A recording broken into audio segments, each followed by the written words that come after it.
دنیا کا کوئی بھی بچہ ہو یا مرد ہو، کوئی بھی ہو، ناکامی یا فیلئر ہونا وہ پسند نہیں کرتا۔ میں اس کو اسٹارٹنگ سے تھوڑا سا ایک سمجھانے کی غرض سے عرض کروں، جیسے جیسے انسان کی ایج بڑھتی جاتی ہے ویسے ویسے اس کی کامیابی کا تصور بھی بدلتا چلا جاتا ہے۔ ایک 2 سال کے بچے سے آپ پوچھیے کہ تمہارے نزدیک کامیابی کیا ہے، تو وہ ننھا سا بچہ کہے گا ابا مجھے ٹوائے دلا دیں، گیجٹ دلا دیں، اور اس کے ہاتھ میں گیجٹ جیسے ہی پہنچ جاتا ہے یا اسے کھلونا مل جاتا ہے وہ سمجھتا ہے میں کامیاب ہو گیا۔ اب یہی 2 سال کا بچہ جب 12 سال کا ہو جاتا ہے اور اس سے پوچھو کہ بیٹے تمہارے نزدیک کامیابی کیا ہے، تو اس کی سوچ بدل جاتی ہے۔ وہ کہتا ہے ایگزام میں میرے پرسنٹیج اچھے آئیں تو میں اپنے آپ کو کامیاب سمجھوں گا۔ 2 سال کی سوچ چینج ہو گئی، 12 سال کی عمر میں پہنچنے کے بعد کامیابی کا تصور چینج ہو گیا۔ اب یہی بچہ جو 2 سال سے 12 سال کو پہنچا اور 12 سال کی عمر سے گزر کر 25 سال کی عمر میں قدم رکھا، اب اس سے پوچھئے کہ بیٹے تمہارے نزدیک کامیابی کیا ہے، تو کہے گا میری ارننگ اچھی ہو، جاب اچھی ہو، بزنس اچھا ہو، اگر یہ ساری چیزیں مجھے مل جائیں، لیوش لائف مجھے مل جائے تو میں کامیاب ہوں۔ اب یہی پھر 25 سال کی عمر سے کراس کرنے کے بعد ہماری عمر پر پہنچا، 60 کراس کر چکا، 65 کراس کر چکا، 70 پلس ہو چکا، اس سے پوچھے کہ تمہارے نزدیک کامیابی کیا ہے، تو سوچ بدل گئی۔ اب وہ کہے گا ایمان کے ساتھ اس دنیا سے جاؤں، یہی میری سب سے بڑی کامیابی ہے۔ تو جیسے جیسے ایج بدلتی جاتی ہے سوچ بدلتی جاتی ہے، اور آخر عمر کے اندر سوچ اتنی پختہ ہو جاتی ہے کہ وہ یہ سمجھنے لگتا ہے یہ دنیا جس کے اندر ہم نے بہت کچھ جمع کیا وہ کچھ بھی نہیں، اصل کامیابی ایمان کے ساتھ اس دنیا سے جانا ہے۔ اب سوال یہ پیدا ہوتا ہے کہ کیا دنیا میں جینے کے لیے، دنیا میں کاروبار کرنا، بہت زیادہ پیسہ کمانا، بہت زیادہ اپنے آپ کو تعلیم کے زیور سے آراستہ کرنا، کیا یہ کامیابی نہیں؟ تو اس کو میں تھوڑا سا سمجھا دوں، چونکہ میں چاہتا ہوں کہ کچھ سوچ کا کریکشن ہو۔ اس وقت جنرلی پوری دنیا کے انسان اور پوری دنیا کے مسلمانوں کی سوچ اگر دیکھی جائے تو کامیابی کا ایک ہی تصور رہ گیا ہے، اور انسان اسی کو کامیاب تصور کرتا ہے جس کے پاس دنیا کی ساری نعمتیں موجود ہوں۔ یہ ایک اعتبار سے کامیابی تو مانا جا سکتا ہے کہ چلو وہ انسان کامیاب ہے، لیکن کامیابی کی کئی صورتیں ہیں۔ ایک انسان سے سب محبت کرتے ہیں، وہ کامیاب ہے، وہ ناکام نہیں ہے۔ ایک انسان سے اس کے ماں باپ خوش ہیں، وہ کامیاب ہے، بالکل ناکام نہیں ہے۔ اسی طریقے سے ایک انسان کی سب رسپیکٹ کرتے ہیں، جہاں بھی وہ گیا اس کی رسپیکٹ ہو رہی ہے، وہ بھی کامیاب ہے۔ تو کامیابی کا ایک دائرہ نہیں ہے، کامیابی کئی اینگل سے ہے، اور ہمیں اس کمپلیٹ اینگل کو سمجھنا ہے قرآن، حدیث اور اقوال علماء اور صوفیاء کی روشنی میں، تاکہ ہم اس اعتبار سے اپنی زندگی کو ڈھالنے کی کوشش کر سکیں جس کی بنیاد پر ہم رات کو جب بستر پر سوئیں تو ہماری سوچ یہ ہو کہ ہم سے زیادہ کامیاب کوئی دوسرا نہیں ہے۔ میں نے جیسا کہ آپ جانتے ہیں کہ ٹائٹل دیا تھا کہ 5 سیکریٹس آف سکسیس، کامیابی کے 5 راز۔ اس کی طرف آنے سے پہلے مجھے ایک بات یاد آ رہی ہے، میں بتا دوں، شاید کہ زندگی میں پہلی بار آپ سن رہے ہوں، بچپن سے سنتے چلے آ رہے ہیں دنیا دنیا دنیا دنیا، لیکن کسی نے آج تک یہ جاننے کی کوشش نہیں کی کہ دنیا کا میننگ کیا ہوتا ہے، اس عالم کو دنیا کیوں کہتے ہیں؟ تو دنیا کے معنی ہوتا ہے زیادہ قریب ہونے والی چیز، چونکہ یہ دنیا ہم سے بہت زیادہ قریب ہے، ہر چیز ہم سے قریب ہے، آخرت ہم سے بہت دور ہے۔ تو جو چیز قریب ہونے والی ہے یا قریب ہے ہم سے، ہم اس کو دنیا کہتے ہیں۔ اہل لغت نے اس کا ٹرانسلیشن ڈکشنری کے اندر یہی کیا، قریب والی چیز، قریب ہونے والی چیز کو دنیا کہتے ہیں، کیونکہ یہ آخرت کے مقابلے میں بہت قریب ہے، اس لیے اسے دنیا کہتے ہیں، اور آخرت بہت بعد کی چیز ہے، اس کے لیے ہم اس کو آخرت کہتے ہیں. تو دنیا قریب ہونے. اور آدمی کی فطرت میں اللہ نے یہ چیز رکھی ہے کہ وہ جلدی چاہتا ہے. وَقَانَ الْإِنسَانُ عَجُولًا.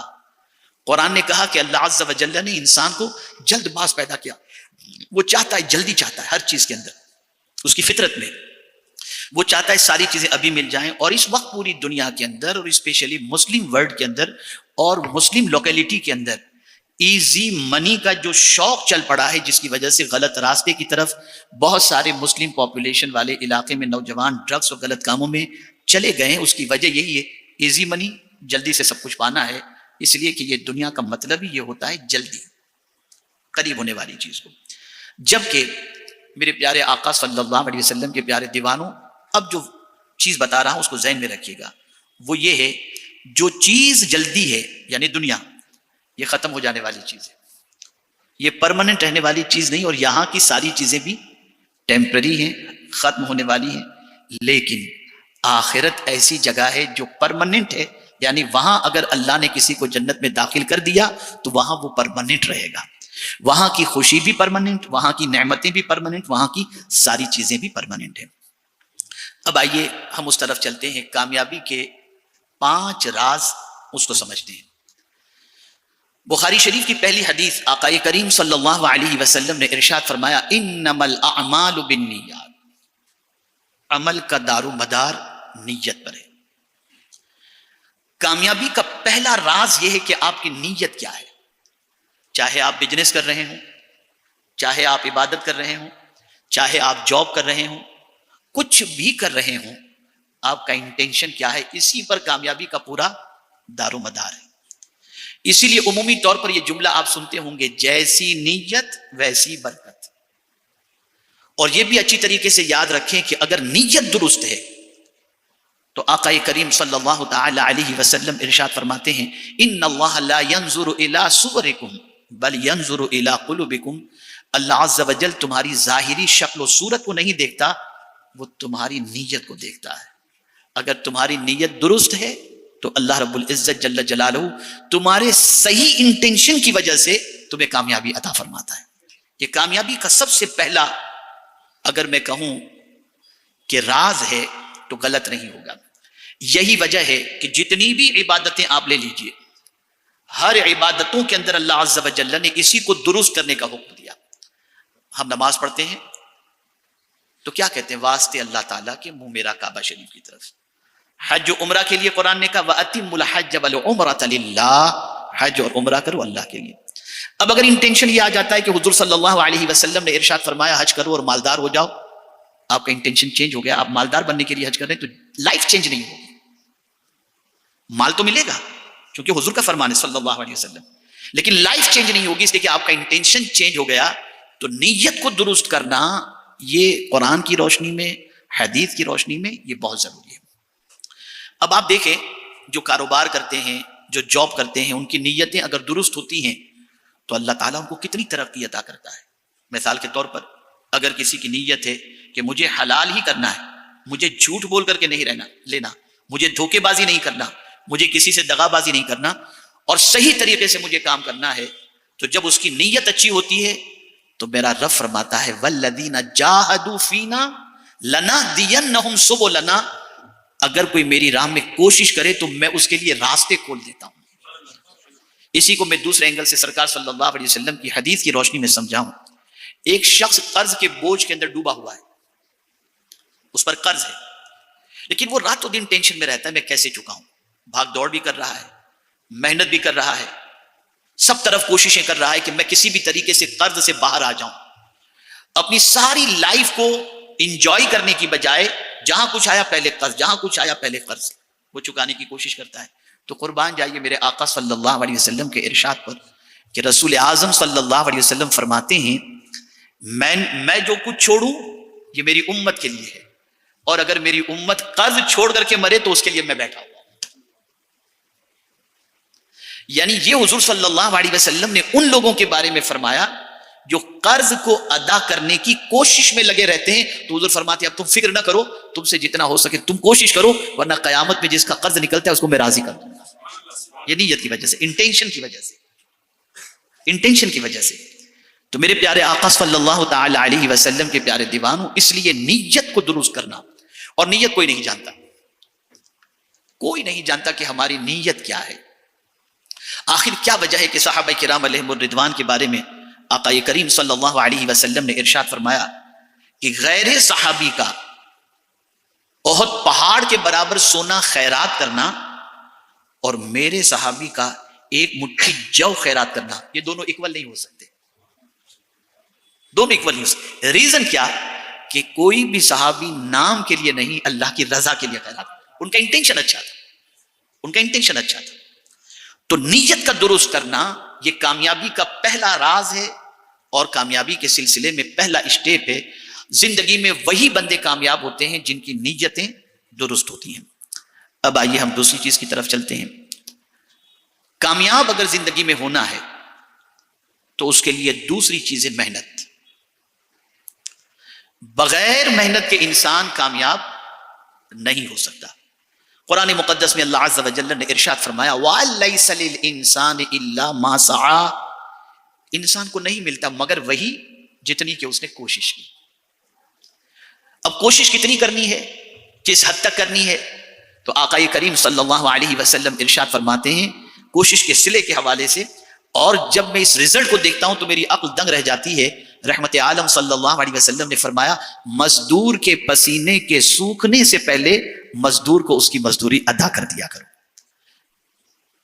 اور پھر آپ دیکھیں کہ کسی محنت کرنے والے کے اجر کو اللہ ضائع نہیں فرماتا۔ ہمارے یہاں سچویشن یہ ہے کہ ہماری سوسائٹی کے اندر آپ میں سے تقریباً حضرات صبح بستر چھوڑ کر کے آفس چلے جاتے ہوں گے کاروبار کے لیے، کوئی فیکٹری میں، کوئی کہاں، سب اپنے اپنے کام پہ لگ جاتے ہوں گے، لیکن بہت سارے ہمارے نوجوان اور ہماری قوم کے لوگ، ان کی صبح ہوتی نہیں 12 بجے 1 بجے سے پہلے، اور محنت تو بالکل نہیں ہو پاتی ہے۔ تو اگر کامیابی چاہیے تو محنت، اور محنت بھی ایسی کہ بالکل کنٹینیوس محنت ہونی چاہیے۔ اب آئیے اس کو میں سمجھاؤں۔ بہت سارے لوگ محنت کرتے کرتے کبھی کبھی اپ اینڈ ڈاؤن کی وجہ سے تھک جاتے ہیں اور کہتے ہیں کہ یار اب کیا کرنا۔ تو میں آپ کو ایک چیز بتاؤں، ماشاءاللہ ہمارے 2 ڈاکٹر صاحب بھی میری نظر کے سامنے، اور بھی ڈاکٹر صاحب ہوں گے شاید۔ ای سی جی کو آپ نے دیکھا ہوگا، ای سی جی میں اگر سیدھی لائن آ جائے نا تو فنش، آدمی مر گیا۔ ای سی جی میں اپ اینڈ ڈاؤن ہوتا ہے، مطلب کہ زندگی موجود ہے۔ تو اسی طریقے سے اگر لائف میں آپ کے اپ اینڈ ڈاؤن ہے تو ابھی آپ زندہ ہیں۔ جس دن یہ اپ اینڈ ڈاؤن فنش ہو جائیں تو ہم مردہ قرار دیے جائیں گے۔ تو لائف میں اپ اینڈ ڈاؤن تو آنے ہی ہیں، ہمیں کبھی بھی ہمت نہیں ہارنی اور اپنی محنت کو مکمل طور پر جاری رکھنا ہے۔ اور یہ بات یاد رکھیں، آقا کریم صلی اللہ تعالی علیہ وسلم نے کسی بھی کام کے سلسلے میں ارشاد فرمایا کہ جب تم کوئی کام کرو پورا فوکس اس پر کرو، اور یہ نہیں کہ 2 مہینے یہ کام کیا، 2 مہینے یہ کام کیا، 4 مہینے یہ کام کیا، نہیں، تم محنت اسی کام میں کرتے رہو، ایک دن تم اس کے اندر ماہر ہو جاؤ گے، ایکسپرٹ ہو جاؤ گے، کامیاب ہو جاؤ گے۔ اور اگر ہزار محنتوں کے باوجود تمہیں اس میں کوئی نتیجہ نہیں نکلتا تو پھر تم اپنے طریقے کو چینج کر سکتے ہو۔ ہمارے یہاں یہ ہوتا ہے، تھوڑے تھوڑے دنوں میں ہم لائن چینج کر دیتے ہیں اور دوسری چیزوں کی طرف توجہ دے دیتے ہیں۔ تو میرے پیارے آقا صلی اللہ تعالی علیہ وسلم کے پیارے دیوانوں، محنت یہ بے پناہ ضروری ہے، اور جو بھی محنت کرے گا، یہاں پر یہ بات خاص طور پر سمجھنے کی ہے، غریب کا بچہ بھی محنت کرے تو وہ کامیاب ہو جائے گا، امیر کا بچہ بھی محنت کرے تو وہ کامیاب ہو جائے گا، بادشاہ کا بچہ بھی محنت کرے تو وہ بھی کامیاب ہو جائے گا۔ محنت شرط ہے۔ آقا کریم صلی اللہ علیہ وسلم نے صحابہ کو محنت کی طرف ابھارا۔ رسول رحمت صلی اللہ علیہ وسلم نے اپنی قوم کو دینے والا، اپنی امتیوں کو دینے والا بنانے کے لیے فرمایا خیر الید ید العلیٰ، بہترین ہاتھ وہ ہے جو اوپر والا ہو۔ ابھی میری کچھ ذمہ داروں کے ساتھ میٹنگ تھی مالیگاؤں کے اندر اور بنگلور کے اندر، کچھ سربراہوردہ افراد تشریف لائے تھے اور کچھ ڈسکس چل رہا تھا۔ میں سمجھتا ہوں کہ یہاں بھی اس وقت میمن کمیونٹی کے ہی اپنے زیادہ تر حضرات ہیں، تو بات چلی سورت میں اور مالیگاؤں میں، دونوں جگہ پر۔ تو مجھ سے کہنے لگے اپنی قوم میں ہم یہ کر رہے ہیں، یہ کام کر رہے ہیں، یہ کام کر رہے ہیں، یہ کام کر رہے ہیں۔ مجھے خوشی ہوئی سن کر۔ تو میں نے ان سے ایک کویشچن کیا کہ مجھے یہ بتائیے کہ آپ اتنا سارا قوم کے لیے کام کر رہے ہیں، آپ کی قوم نے کتنی ترقی کی، مجھے بتائیے۔ کہا نہیں ماشاءاللہ کافی ترقی کری۔ میں نے کہا آپ کے پاس کیا اس کا کرائٹیریا ہے؟ آپ کس اعتبار سے کہتے ہیں کہ قوم کا کرائٹیریا جو ہے، یہ اس کرائٹیریا کے مطابق ہماری قوم نے ترقی کی؟ انہوں نے کہا ماشاءاللہ پڑھ لکھ رہے ہیں بچے لوگ، گھر ہے، ساری چیزیں ہیں، کام کاج کر رہے ہیں، ساری چیزیں. میں نے کہا نہیں، میرے نزدیک ایک ہی کرائٹیریا ہے، اور وہ یہ ہے آپ دیکھو کہ آپ کی قوم کے اندر لینے والے بڑے یا دینے والے بڑے. اگر لینے والوں کی تعداد بڑھی ہے تو آپ کی قوم ترقی نہیں کی، اور اگر دینے والوں کی تعداد بڑھی ہے تو آپ کی قوم نے ترقی کی ہے. یہ ایک کرائٹیریا ہوتا ہے. سرکار دینے والا بنانا چاہتے تھے، اس لیے کہ ظاہر سی بات ہے جو لینے والا ہوتا ہے اس کی آبرو محفوظ نہیں ہوتی، وہ احساس کمتری کا شکار ہوتا ہے. ہمیں محنت کر کے، مشقت کر کے، ایجوکیشنل اعتبار سے، بزنس کے اعتبار سے، دیانتداری کے اعتبار سے ہمیں محنت کرنی. ہمارے بہت سارے وہ لوگ جو ایز اے ایمپلائی جاب کرتے ہیں، ان کی بھی سچویشن کیا ہوتی ہے، صبح اگر ان کو 10 بجے کا کہا گیا تو جان بوجھ کر 10:30 بجے آئیں گے، اس لیے کہ وہ 10 بجے آنا یہ سمجھیں گے کہ یار چلتا ہے. یہ ایک مینٹلٹی ہے، اس کی عزت کبھی نہیں بن سکتی، وہ کبھی کامیاب نہیں ہو سکتا. اور میری نظر کے اندر ایسے بہت سارے بزنس مین ہیں کہ جو آج بڑے بزنس مین بن گئے. اس کی ایک وجہ یہ بھی بنی کہ جب وہ ایز اے پارٹنر یا ایز اے ایمپلائی کسی اچھے بیپاری کے ساتھ کام کرتے تھے تو ان کا ٹائم پر آنا، بھرپور محنت کرنا، اسے دیکھ کر بہت سارے بیپاریوں نے اسے اپنا ورکنگ پارٹنر بنا لیا. یہ میں آپ کو اپنا تجربہ بتا رہا ہوں، میری زندگی میں دیکھی ہوئی چیزوں کو بتا رہا ہوں. تو محنت شرط ہے، کسی کی محنت کو اللہ عز و جل رائگاں نہیں فرماتا، اور ہر محنت کرنے والے کو اللہ تعالیٰ اس کی محنت کے مطابق اجر بھی عطا فرماتا ہے. تو دو چیزیں ہوئی، پہلا انٹینشن پرفیکٹ ہونا چاہیے، نیت ہماری درست ہونی چاہیے. دوسری چیز محنت کے اندر قطعی طور پر کوئی کمی نہیں ہونی چاہیے. تیسری چیز وقت کی قدر کرنا، ٹائم. حضرت سدری سقطی رحمت اللہ تعالی علیہ بہت بڑے بزرگوں میں سے گزرے ہیں. ارشاد فرماتے ہیں کہ لوگوں کو اگر پتہ چل جائے کہ ٹائم کتنا قیمتی سرمایہ ہے تو لوگ اسے خریدنے کے لیے، اگر ٹائم بیچا جانے والا ہو تو خریدنے کے لیے درہم اور دینار خرچ کر کے ٹائم خرید لیں. ٹائم اتنا قیمتی ہے. میں اس کو ایک ایگزامپل کے ذریعے سمجھاؤں گا، آپ کی سمجھ میں بات آ جائے گی. حج مہنگا ہوتا جا رہا ہے، 8 لاکھ 10 لاکھ 15 لاکھ 12 لاکھ. آپ نے یہ پیسے خرچ کیے، ٹور والے کو آپ نے دیا، آپ یہاں سے پہنچے مکہ شریف، آپ نے حج تمتع کیا ہے تو آپ نے عمرہ کر لیا. اب عمرہ کرنے کے بعد اب آپ کو 7 تاریخ کو رات طواف زیارت کے پہلے کی سعی اور نفل طواف کر کے پھر آپ کو جانا ہے مینا کی طرف. آپ نے یہ بھی کر لیا، مینا آپ پہنچ گئے، اور پھر 9 تاریخ کی صبح کو آپ عرفات کے لیے نکلنے کی بجائے آپ سوئے رہے، وہیں رہے. اور زوال کے بعد سے لے کر جو وقوف عرفہ کا وقت ہے 9 تاریخ کا، آپ اس پیریڈ کے اندر عرفات کے میدان نہ پہنچے، نہیں پہنچے. آپ نے سوچا بھیڑ بہت تھے، رش بہت تھے، میں دوسرے دن اکیلا جا کر کے ہو کر کے آ جاؤں گا، حج ہوگا آپ کا. آپ کے 12 لاکھ فنش، آپ کا حج نہیں ہوا. پتا چلا اسلام میں ٹائم کی اتنی اہمیت ہے کہ ہزاروں نہیں لاکھوں روپے خرچ کرنے کے بعد اللہ اور اس کے رسول نے جو وقت مقرر فرمایا، اگر اس وقت سے ہٹ کر کے آپ اپنی مرضی کا وقت یوز کریں گے، آپ کی عبادت بھی نہیں ہوگی، آپ کا حج بھی نہیں ہوگا. آپ صبح کو لے لیجیے، فجر کی نماز، طلوع آفتاب کا وقت اگر آپ سمجھ لیجیے 6:13 یا 14 یا 15 منٹ ہے. آپ نے رات بھر عبادت کی، 4 بجے آپ سوئے، اور 4 بجے سونے کے بعد آپ صبح اٹھے 6:12 پر، وضو آپ کا ہے نہیں. آپ وضو کرنے کے بعد بیٹھے رہے، سوچا کہ چلو طلوع آفتاب کے بعد میں نماز پڑھ لوں گا. 1 منٹ تاخیر ہوئی، یعنی آپ سمجھ لیجئے کہ 6:13 سے پہلے جو طلوع آفتاب کا وقت ہے، اس سے پہلے اگر آپ نے فجر کی نماز ادا نہیں کی تو اس کے بعد آپ 50 رکعت پڑھ لیں، لیکن آپ کے نامہ اعمال میں ادا نہیں، قضائی لکھی جائے گی. روزہ آپ نے رکھا، اور روزہ رکھنے کے لیے آپ دیکھیں کہ صبح صادق آج کل ہمارے یہاں یہ بھی ایک مسٹیک ہوتی ہے کہ لوگ سمجھتے ہیں اذان تک ہم کو کھاتے پیتے رہنا چاہیے، تو اذان کی آواز تک کھاتے پیتے رہتے ہیں. ایسا نہیں. اگر ایسا کوئی کرتا ہے تو پھر اگر وقت پر اذان، جیسا کہ ہمیشہ یہی ہوتا ہے کہ صبح صادق کے کچھ منٹ کے بعد اذان ہوتی ہے اور آدمی اس وقت تک کھاتا رہے، تو اس کے بعد مطلب تھوڑا سا بھی کھا لیا، پانی بھی پی لیا اس نے، تو دن بھر فاقہ لکھا جائے گا، روزہ نہیں. ایسے غروب آفتاب کے وقت 5 منٹ پہلے اس نے سوچا کہ بہت بھوک لگی، چلو کھا 5 منٹ کا ہی تو معاملہ ہے، کوئی لمبا معاملہ تو نہیں، پورا وقت، تو وہ عبادت نہیں ہوگی. اسلام کا پورا نظام ٹائم کے ساتھ ہے، اور سب سے زیادہ پوری دنیا میں اگر ٹائم ضائع کرنے والی کوئی قوم ہے تو وہ مسلمان ہے.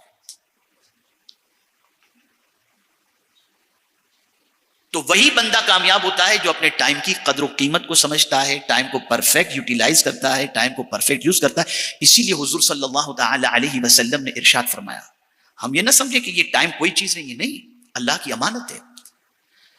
آقا کریم صلی اللہ علیہ وسلم ارشاد فرماتے کہ قیامت کے دن بندہ اپنی جگہ سے ہل نہ سکے گا جب تک کہ 5 کویشچن کے وہ جواب نہ دے دے۔ پہلا کویشچن ہی ٹائم کا ہوگا، اور وہ یہ ہوگا عن عمرہ فیما افنا، بندے تو نے اپنی عمر کس کام میں خرچ کی، پہلا کویشچن۔ اور یہ نہ سمجھنا کہ یہ بہت ایزی ہے، لا تزول آیا ہے، یعنی اپنی جگہ سے قدم ہل نہیں سکیں گے، اور پہلا کویشچن ہوگا بندے تو نے عمر کس کام کے اندر گزاری۔ باقی کویشچن تو ایک طرف رکھیے، اگر یہی پہلے کویشچن کے جواب کو ہم پوری عمر کو چھوڑیے، صرف آج کے ایک دن کے بارے میں اگر اللہ ہم سے پوچھ لے کہ بندے آج کا دن تو نے کس کام میں گزارا، تو میں یہ سمجھتا ہوں کہ جواب دینا مشکل ہو جائے گا، تو پوری عمر کی بات تو بہت دور کی رہی۔ تو عرض کرنے کا منشا یہ کہ دنیا میں وہ بندے کامیاب رہتے ہیں جو بندے وقت کی قدر و قیمت کرتے ہیں، وقت کا خیال کرتے ہیں اور وقت کو صحیح معنوں میں یوٹیلائز کرتے ہیں۔ ایک اسٹوڈنٹ بھی اسی وقت کامیاب ہوگا جو ٹائم کی قدر کرے گا، ایک بزنس مین بھی اس وقت کامیاب ہوگا جب وہ ٹائم کی قدر کرے گا، ایک ایمپلائی بھی اس وقت کامیاب ہوگا جب وہ ٹائم کی قدر کرے گا۔ تو جب تک کہ ٹائم کی قدر نہیں ہوگی بندہ کامیاب نہیں ہو سکتا۔ اور آپ دیکھ لیں، میں آپ کو چیلنج کے ساتھ کہتا ہوں کہ جتنے بھی کامیاب انسان آپ تلاش کریں گے، ہر کامیاب انسان کی زندگی کے اندر ان کا ٹائم شیڈول سیٹ ہوگا اور ٹائم کو یوٹیلائز کرنے کی ان کی پلاننگ آپ کے سامنے ہوگی۔ میں ایک بات رہ گئی مجھے جو عرض کرنی تھی محنت کے حوالے سے۔ ہمارے بہت سارے ساتھی یہ کہتے ہیں بہت زمانے سے حضرت محنت کرتے ہیں لیکن کچھ نہیں ہوتا، سنتا رہتا ہوں میں، لوگ آتے کہتے ہیں۔ تو میں آپ کو ایک چیز بتا دوں، نماز آپ بھی پڑھتے ہیں، نماز ہم بھی پڑھتے ہیں، ہے نا، لیکن اگر نماز ہم نے ادا کی، انگوٹھا لگا کہ نہیں لگا، انگلیاں لگی کہ نہیں لگی، وضو درست تھا کہ نہیں تھا، اگر یہ ساری چیزیں ہماری پرفیکٹ نہیں ہیں اور ہم نے نماز ادا کی تو مکروہ تحریمی بھی ہو رہی ہے، واجب الاعادہ بھی ہو رہی ہے، اور نماز کی برکات ہمیں صحیح طور پر نہیں ملتی، اس لیے کہ نماز کے مسائل کو ہم نے جانے بغیر یا نماز کو جیسے پڑھنا چاہیے ویسے ہم نے نماز نہیں پڑھی۔ محنت کا بھی ایسی مسئلہ ہے، کروڑوں لوگ محنت کرتے ہیں لیکن کامیاب چند ہی لوگ ہوتے ہیں۔ تو آج جو چیز ایک خاص طور پر میں سمجھانا چاہتا ہوں وہ یہ ہے کہ محنت کے ساتھ ساتھ محنت کا طریقہ بھی سیکھنا ضروری ہے۔ جب تک کہ محنت کا طریقہ آپ نہیں سیکھیں گے اس وقت تک آپ کی محنت صحیح معنوں میں رزلٹ آپ کے سامنے پیش نہیں کرے گی۔ تو اس بات کو بھی خاص طور پر ذہن میں رکھنا ہے کہ ہم محنت کیسے کر رہے ہیں، کس طریقے سے کر رہے ہیں۔ کیا وجہ ہے کہ کپڑا مارکیٹ کے اندر ملتا ہے، فٹ پاتھ پہ بھی شرٹ ملتا ہے اور اسی کے ساتھ ساتھ جو ہے وہ برانڈیڈ کے بھی شرٹ ملتے ہیں، لیکن اتنا گیپ کیسے، اتنا فرق کیسے کہ آپ برانڈیڈ لیتے ہیں تو 20,000 کا اور نارمل لیتے ہیں تو آپ کو 2,000 کا مل جاتا ہے۔ تو اس میں کپڑے کی فنیشنگ، کپڑے کا معاملہ، پھر بٹن کا معاملہ، پھر اسٹیچ کا معاملہ، فنیشنگ کا معاملہ، یہ ساری چیزیں اتنی پرفیکٹ ہوتی ہیں کہ اس کی بنیاد پر اس محنت کا صلہ اسے پرفیکٹ مل جاتا ہے۔ تو یہ ہمیں زندگی میں سمجھنا ہے اور اسے دیکھنا ہے۔ تو میرے پیارے آقا صلی اللہ تعالی علیہ وسلم کے پیارے دیوانوں، تیسری چیز آئی وقت کی قدر کرنا، اپنے ٹائم کو صحیح طور پر یوٹیلائز کرنا، اور جو ٹائم کو صحیح طور پر استعمال کرتا ہے اللہ تعالیٰ اسے ضرور کامیابی عطا فرماتا ہے۔ چوتھی چیز، سادگی۔ اپنی لائف کو ہمیشہ ایسی رکھیں کہ اس طریقے کی لائف ہمیشہ گزارنے کے اندر ہمارے لیے ایزی ہو، اس لیے کہ انسان نہیں جانتا کب اس کے ساتھ کیا معاملات ہونے والے ہیں، کب اس کے ساتھ کس قسم کی پوزیشن آنے والی ہے۔ تو اپنی لائف کو ہمیشہ سمپل رکھنے کی کوشش کرنی چاہیے، اور جب لائف کو سمپل اور سادہ رکھیں گے، خوراک سے لے کر ایوری تھنگ، تو میں سمجھتا ہوں کہ انشاءاللہ العظیم اللہ عز و جل ہمیں ضرور کامیابی اور کامرانی سے ہمکنار فرمائے گا۔ اب آج کے دور کے اندر سادگی سے جو چیز روکتی ہے اور ایک مینٹلٹی ہماری بنی ہوئی ہے، اور وہ یہ دنیا، یار دنیا کیا سوچی ہے، ایک وہ دنیا کا یہ تصور، دنیا کو دنیا دنیا دنیا، یہ جو مینٹلٹی ہے نا، تو یہ مینٹلٹی شیطان جو ہمارا دشمن ہے وہ ہمارے اندر یہ چیزیں پیدا کرتا ہے۔ اس کو قرآن نے مینشن کیا ہے، وَلَأُضِلَّنَّهُمْ وَلَأُمَنِّيَنَّهُمْ وَلَآمُرَنَّهُمْ۔ یہ قرآن مقدس میں اللہ عز و جل ارشاد فرماتا ہے کہ شیطان نے اللہ عز و جل کی بارگاہ میں عرض کیا، اور میں ضرور انہیں گمراہ کروں گا، اور میں ضرور انہیں جھوٹی امیدوں میں رکھوں گا، اور میں ضرور حکم دوں گا انہیں، یعنی جھوٹی امید۔ ہم یہ کریں گے تو ایسا ہوگا، ہمارا ایسا رہیں گے تو اس طریقے سے ہماری لائف اسٹائل، لیونگ اسٹینڈرڈ، یہ ساری چیزیں اب ہماری کیپیسٹی ہے وہ تو الگ چیز ہے.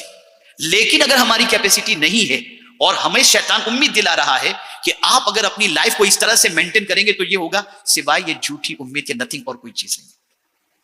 یہ سب سے بڑا شیطان کا حربہ ہوتا ہے جو ہمارا سب سے بڑا دشمن ہے، اور وہ ہمیں ذلیل کرنے کے لیے، رسوا کرنے کے لیے، تباہ کرنے کے لیے، ناکام کرنے کے لیے اس طریقے کے ارمان ہمارے دلوں میں پیدا کرتا ہے اور یہ خواہشات پیدا ہوتی ہیں. میں نے تو آج ایک دوسری آیت جب میں نے پڑھی تو اللہ اکبر، ایک عجیب کیفیت پیدا ہوئی. قرآن مقدس میں شیطان کا ایک دوسرا فریب جو ہے اللہ عز و جل نے بیان فرمایا، یعدہم ویمنیہم وما یعدہم الشیطان الا غرورا. شیطان وعدے کرتا ہے ان سے اور امیدیں دلاتا ہے انہیں، اور وعدہ کرتا ہے اور وعدہ کرتا ہے ان سے شیطان مکر و فریب کا، یعنی امید دلاتا ہے ایسا کرو گے نا تو یہ ہو جائے گا، ایسا کرو گے. تو آج آپ دیکھیں جتنا بھی دنیا کے اندر اللہ ماشاء اللہ آپ سب کاروبار کرتے ہیں، اور اللہ کا فضل ہے کہ الحمدللہ آپ لوگ سب کافی حد تک دین کو جانتے ہوئے صحیح طور پر کاروبار کرتے ہیں، لیکن میکسیمم دنیا کے اندر دیکھیں تو آپ کو پتا چلے گا کہ اس طریقے سے امیدیں دلائی جا رہی ہیں. اب آج کل آپ دیکھتے ہوں گے یہ رمی اور کیا کیا پتہ نہیں کیا کیا سب آ رہا ہے، لوگ بھاگے جا رہے ہیں اس کے پیچھے، اور سب غلط چیز. یہ شیطان امید دلاتا ہے. تو شیطان ہمیشہ تباہی کی امید دلاتا ہے، اور اللہ کیا فرماتا ہے اسے بھی آپ سماعت فرما لیں تاکہ آپ کو پتہ چلے کہ قرآن مقدس میں ایک طرف شیطان کی یہ چال بتائی گئی ہے کہ وہ امید دلاتا ہے کہ آپ ایسا کریں گے تو یہ ہوگا، ایسا کریں گے تو یہ ہوگا، اور اللہ فرماتا ہے والذین اذا انفقوا لم یسرفوا ولم یقتروا وکان بین ذلک قواما. اور وہ کہ جب خرچ کرتے ہیں تو نہ حد سے بڑھیں اور نہ تنگی کریں، ان دونوں کے بیچ اعتدال میں رہیں. یعنی اللہ کے نیک بندوں کی عادت یہ ہے کہ فضول خرچی بھی نہیں کرتے اور تنگی بھی نہیں کرتے، درمیان میں مڈل میں رہ کر کے وہ اپنی زندگی گزارتے ہیں. اس پر ایک بزرگ کا قول مجھے بڑا پسند ہے، دو بزرگ کا قول ہے، دو بزرگوں کا. ایک بزرگ فرماتے ہیں بھلائی کے کام میں اسراف نہیں ہوتا. یعنی اگر آپ نے نیک کاموں میں اپنا پیسہ خرچ کیا نا تو اس سے فضول خرچی نہیں کہتے. نیک کمائی سے مراد، نیک کام سے مراد یہ کہ آپ اپنے بیوی بچوں کے لیے خرچہ کیے، ماں باپ کے پیچھے خرچہ کیے، جائز کاموں میں خرچہ کیے، یہ اس کو اسراف نہیں کہتے، اس کو فضول خرچی نہیں کہتے. تو بزرگ فرماتے بھلائی کے کام میں اسراف نہیں ہوتا، بھلائی کے کام میں اسراف نہیں ہوتا. تو دوسرے بزرگ نے فوراً فرمایا، بزرگوں کی باتیں تو ایسی ہوتی ہے نا، ہم اور آپ بیٹھے تو ہماری باتیں اپنے اعتبار سے ہوتی ہیں، ان کی باتیں ان کے اعتبار سے. تو دوسرے بزرگ نے فرمایا اسراف میں کوئی بھلائی نہیں. فرماتے فضول خرچی میں کوئی بھلائی نہیں، اور بھلائی کے کاموں میں خرچ کرو تو فضول خرچی نہیں. بھلائی کے کاموں میں خرچ کرو تو وہ فضول خرچی نہیں، اور فضول خرچی اگر تم کرتے ہو تو اس میں کوئی بھلائی نہیں. تو اس چیز کو ذہن کے اندر رکھیں اچھی طریقے سے کہ ہمیں وہ راہ اپنانی ہے جو اللہ عز و جل اور اس کے رسول صلی اللہ تعالی علیہ وسلم نے ہمیں اپنائی. تو ہوگا کیا؟ میں خود آقا کریم صلی اللہ علیہ وسلم کی حیات طیبہ کو آپ کے سامنے پیش کروں. سید الرسل آقا کریم صلی اللہ علیہ وسلم کا ایک قدم فرش پر، دوسرا عرش پر. جب رسول رحمت صلی اللہ تعالی علیہ وسلم کا مشن بہت تیزی سے بڑھنے لگا تو ایک مرتبہ سیدنا فاروق اعظم رضی اللہ تعالیٰ عنہ تشریف لائے تو دیکھا حضور صلی اللہ علیہ وسلم جس چٹائی پر سو رہے تھے اس چٹائی کے نشان حضور کی پیٹھ پر تھے. تو فاروق اعظم سے نہ رہا گیا اور عرض کرنے لگے سرکار قیصر و کسریٰ تو نرم گدوں پر آرام کریں اور آپ ٹوٹی ہوئی چٹائی پر آرام کرتے ہیں، اگر حضور اجازت دیں تو حضور کے لیے بھی بہترین بستر کا انتظام کیا جائے. تو سرکار نے فرمایا ان کے لیے دنیا ہے، ہمارے لیے آخرت. ایک مزاج دینا تھا، مزاج دینا تھا. ہم اور آپ اس طریقے کی زندگی گزارنے کی توفیق مل جائے تو سبحان اللہ، ورنہ ہم لوگ یہ نہیں کر سکتے. لیکن بتانا یہ مقصود ہے ایک جامع اصول کے تحت کہ اپنی لائف کو سمپل رکھو، اپنی لائف کو بہت ایزی رکھو تاکہ کیسے بھی وقت، کیسا بھی وقت آ جائے زندگی گزارنے کے اندر کوئی دشواری نہ ہو. اور جو انسان کی زندگی سادگی میں ہوتی ہے نا اس کے لیے ہر وقت جو ہے ایزی رہتا ہے، آسانی سے اس کی زندگی گزرتی چلی جاتی ہے. میرے پیارے آقا صلی اللہ تعالی علیہ وسلم کے پیارے دیوانوں، اب کامیابی کی پانچویں بات، اور اسی پر میں اپنی گفتگو کو ختم کرتا ہوں. اگر کامیاب ہونا ہے تو اچھے لوگوں کی قدر کرنا سیکھو، اچھے کام کی قدر کرو، اچھے لوگوں کی قدر کرو، پیسوں کی قدر کرو، مکان کی قدر کرو. اب قدر کرنے، کھانے کی قدر کرو. میں قدر پر ایک حدیث شریف آپ کو سناؤں. رسول اعظم صلی اللہ علیہ وسلم گھر میں تشریف لائے. ام المؤمنین حضرت عائشہ صدیقہ رضی اللہ تعالی عنہ تشریف فرما تھی. ایک روٹی کا ٹکڑا پڑا ہوا تھا زمین پر. سرکار صلی اللہ علیہ وسلم تشریف لائے، اس روٹی کے ٹکڑے کو اٹھایا، اسے صاف کیا اور تناول فرما لیا اور ارشاد فرمایا عائشہ یہ عزت والی چیز ہے،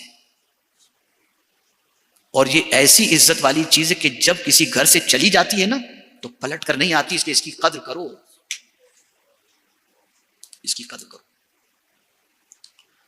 تو قدر کرنے والا، میں آپ کو بتاؤں، اللہ کا شکر ہے، اللہ تعالیٰ دین کے کام کے سلسلے میں دنیا کے مختلف ملکوں میں جانے کی توفیق بھی عطا فرماتا ہے، موقع بھی عطا فرماتا ہے۔ اس سے پہلے ہم لوگ یو کے جاتے تھے، اور ابھی میرا خیال ہے 3-4 مہینے پہلے گئے تھے، جون میں بھی ہم لوگ گئے تھے، لیکن اس سے پہلے والی پوزیشن میں اور جون میں نے فرق محسوس کیا۔ میری تھوڑی سی عادت ہے، میں سیکھتا رہتا ہوں کچھ بھی، میں نے جون میں فرق محسوس کیا۔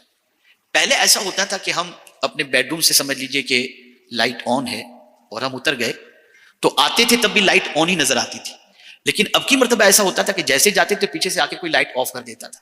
تو میں نے سوچنے کی کوشش کی ابھی ایسا کیوں؟ تو ابھی الیکٹریسٹی کا بل اتنا بڑھ گیا ہے کہ اب لوگ قدر کرنا شروع کر چکے ہیں۔ یہ قدر پہلے سے ہونی چاہیے۔ ہم بھی اپنے گھروں کے اندر اس چیز کا خیال رکھیں کہ فضول پنکھا نہ چلتا ہو۔ یہ قدر کرنا یہ گناہ کی بات نہیں ہے، یہ اسلام کی تعلیم ہے۔ اور میں اگر قدر کے بارے میں آپ کو بتاؤں تو آپ کے رونگٹے کھڑے ہو جائیں گے۔ رسول اعظم صلی اللہ علیہ وسلم نے فرمایا اپنی پلیٹ کے اندر ایک دانہ بھی نہ چھوڑو، پتہ نہیں کس دانے میں اللہ نے زندگی بھر کی روزی لکھی ہے۔ یہ دانہ ایک دانے کے حوالے سے، اور ذرا دیکھیں ہماری ناقدری کا حال کیا ہے۔ پانی کی ناقدری ایک عادت، یعنی ویسٹرن کلچر اتنا آ گیا کہ آدھا گلاس پانی پی کر آدھا پھینکنا، آدھا کولڈ ڈرنک پی کر آدھا پھینکنا، آدھا کھانا کھا کر آدھا پھینکنا، یہ ساری چیزیں، تو یہ ناقدری جو ہے وہ ہمیں ناکامی کی طرف لے جاتی ہے۔ میں آج ہی کا واقعہ آپ کو بتاؤں، میں جو ہے وہ دربھنگا بہار سے بامبے آ رہا تھا، فلائٹ کے اندر میرا ناشتہ بک تھا اور میں بہت تھکا ہوا تھا، تو میں نے جو ہے وہ ایئر کرو سے کہہ دیا کہ مجھے ڈسٹرب مت کرنا، مجھے آرام کرنے دینا، اور فلائٹ جب لینڈ ہوگا نا تو میں اپنا ناشتہ لے لوں گا۔ میں نے چھوڑا نہیں ناشتہ، میں اترا، مطلب جب فلائٹ لینڈ ہوا اور جب فلائٹ سے نکلنے لگا، بہت اچھا ایئر کرو تھا، مجھے زندگی میں بہت کم ایسے ملتے، لیکن اس سے میں نے بہت کچھ سیکھا۔ تو میں نے جب اسے کہا کہ میں نے آپ سے کہا تھا، بولے ہاں سر میں پیک کر دیتا ہوں، بہت اچھا ہے کہ آپ ویسٹ نہیں کر لیتے۔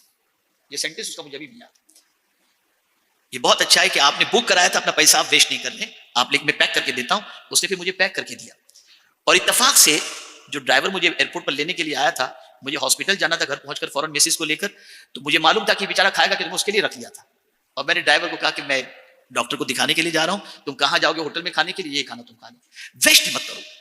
جو بندہ قدر نہیں کرتا نا اور ضائع کرتا ہے، پھر وہ نعمت اسے چھین لی جاتی ہے، چاہے وہ پانی ہو۔ آخر کبھی آپ نے سوچا یہ جو چھینک آتی ہے نا، تو چھینک پر الحمدللہ کہنے کا حکم کیوں؟ کبھی آپ نے سوچا؟ نہیں۔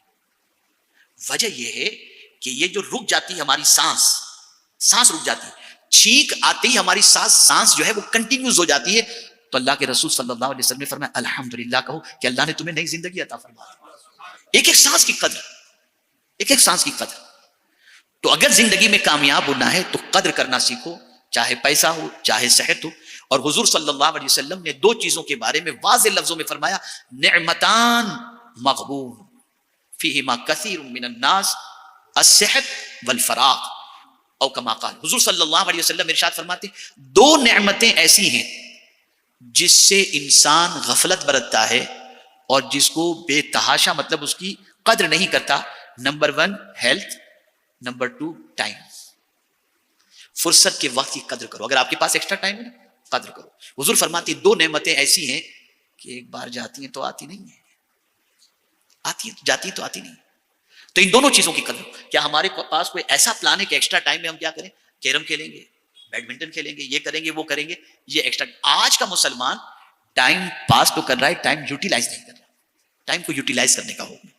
جب ہم ان چیزوں کا خیال کریں گے تو انشاءاللہ ایک بہترین کامیاب انسان کی حیثیت سے ہم دنیا کے سامنے ہوں گے۔ تو جس طریقے سے قدردانی اور اسی کے ساتھ ساتھ جو ہے اخلاق، یعنی یہ 5 چیزیں جو اس کو آپ 5ویں جو چیز ہے کامیاب ہونے کے سلسلے میں، اس میں آپ یہ ساری چیزوں کو شامل کر سکتے ہیں، اخلاق کو بھی شامل کر سکتے ہیں، اسی کے ساتھ ساتھ قدردانی کو بھی شامل کر سکتے ہیں، اور اسی کے ساتھ ساتھ اس کو عزت دینا بھی شامل کر سکتے ہیں، اس لیے کہ جو عزت دیتا ہے اسے عزت ملتی ہے، جو عزت دیتا ہے اسے عزت ملتی ہے۔ بس یہاں ایک حدیث شریف میں آپ کے سامنے عرض کر کے اپنی گفتگو کو ختم کرتا ہوں۔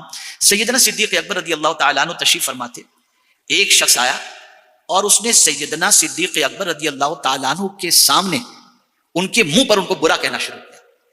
آپ چپ رہے، جب وہ چپ ہو گیا تو آپ فرماتے اگر تو نے جیسا مجھے کہا اور ویسا ہی میں ہوں تو اللہ مجھے معاف فرمائے، اور اگر میں ویسا نہیں جیسا تو نے کہا تو اللہ تجھے معاف فرمائے۔ تب جا کر انسان کسی مقام تک پہنچتا ہے، تب جا کر انسان کسی مرتبے تک پہنچتا ہے. تو آج مجھے یہ چند ضروری باتیں آپ کی سماعتوں کے حوالے کرنی تھی. اتفاق سے اس ٹاپک پر تھوڑی سی اسٹڈی ہوئی تو میں نے سوچا کہ یہ ٹاپک کو ڈائجسٹ کرنے والا اگر کراؤڈ ہو تو زیادہ بہتر ہوگا میں ان کے سامنے پیش کروں. ایسے کئی ٹاپکس الحمدللہ ہیں، خاص طور پر آج کے دور کے اندر ڈپریشن، اسٹریس، ٹینشن، اس کے سلسلے میں پوری دنیا میں ایک لہر چل رہی ہے، اور سچویشن ایسی ہے کہ ہر چوتھا یا چھٹا آدمی ٹینشن یا ڈپریشن کا شکار ہے. تو اللہ کے رسول صلی اللہ تعالی علیہ وسلم نے اتنے ایزی طریقے بتائے ہیں ٹینشن لیس ہونے کے سلسلے میں. انشاءاللہ زندگی رہی تو پھر اس کے سلسلے میں عرض کروں گا. اور ساتھ ہی ساتھ ایک اور گزارش میں کروں گا کہ میں یہ بھی دیکھ رہا ہوں کہ ہماری سوسائٹی کے اندر رشتے خراب ہو رہے ہیں، بہت خراب ہو رہے ہیں، ناچاکیاں بڑھ رہی ہیں. تو قرآن کا کون سا فارمولہ ہے جس کی بنیاد پر رشتے بکھرے نہیں، رشتے جڑے رہیں؟ تو یہ پروگرام انشاءاللہ ہم کبھی کسی وقت کریں گے جس میں ہم چاہیں گے کہ لیڈیز بھی شریک ہوں اور جینٹس بھی شریک ہوں. انشاءاللہ وقت جیسے ہی اویلیبل ہوگا تو آپ تک یہ اطلاع پہنچائی جائے گی تاکہ ہم مینٹلی اپنے آپ کو قرآن و حدیث کی روشنی کے اندر پرفیکٹ کرنے کی کوشش کر سکیں، اور اپنی زندگی کو جو اپنی مرضی کے مطابق ہم گزار رہے ہیں، جس کی وجہ سے ہم پریشان ہیں، اسے اللہ اور اس کے رسول کے ارشادات کے ساتھ ساتھ آج کے دور کے تقاضے کے اعتبار سے صلحاء کے اقوال اور عرفاء کے اقوال اور دانشوروں کے اقوال کو سامنے رکھ کر گزارنے کی کوشش کریں تاکہ ہماری زندگی پیسفل گزر سکے. بس یہ بات بھی خاص طور پر ذہن میں رکھیے گا، کامیاب جو 60 سال کی عمر کے بعد آدمی جس چیز کو کامیابی سمجھتا ہے کہ ایمان سے میں اس دنیا سے گیا تو میں کامیاب ہو گیا، اس ایمان کو آج ہی سے اپنی زندگی میں ہم کو رکھنا ہے کہ ہم اس وقت کامیاب ہوں گے جب ہم ایمان کے ساتھ اس دنیا سے جائیں. جس طریقے سے ایک چھوٹی سی بات بتاؤں کہ ہم اگر ٹرین میں سفر کر رہے ہیں اور ہماری جیب میں اگر 200 روپے ہیں تو ہم کیسے بھی کروٹ لے کے سو جائیں گے، ہم کو کوئی فکر نہیں ہوگی. بیگ میں 300 روپے ہیں، ہمیں ٹینشن نہیں ہوگا، ہمیں نیند بھی آ جائے گی. لیکن اگر 5-10 لاکھ روپے ہیں تو بس آنکھ لگے گی، فوراً ٹینگیں ہے تو صرف پیسے بیگ میں رکھا ہے تو آنکھ کھلے گی، فوراً دیکھیں گے بیگ تو کوئی اٹھا تو نہیں لے گا، چونکہ قیمتی چیز ہے نا. 200-300 کی اہمیت نہیں ہے، 5 لاکھ 10 لاکھ کی اہمیت ہے نا. بس یوں سمجھ لیجئے، بہت اہم بات عرض کر رہا ہوں، پوری دنیا اس وقت ہم سے ایمان چھیننے کی کوشش کر رہی ہے. ہمیں ہر وقت الرٹ رہنا ہے کہ کہیں ہمارا ایمان تو نہیں جا رہا ہے. جب تک کہ ہم اس کے بارے میں غور نہیں کریں گے اور الرٹ نہیں رہیں گے، جملوں سے بھی، گانوں سے بھی، باتوں سے بھی، الفاظ سے بھی، کردار سے بھی، بہت ساری چیزوں سے دائرہ ایمان سے نکلنے کا معاملہ ہو جائے گا. اللہ کرے ہم زندہ رہیں ایمان کے ساتھ، اور اللہ ہم سب کا خاتمہ بھی ایمان پر فرمائے.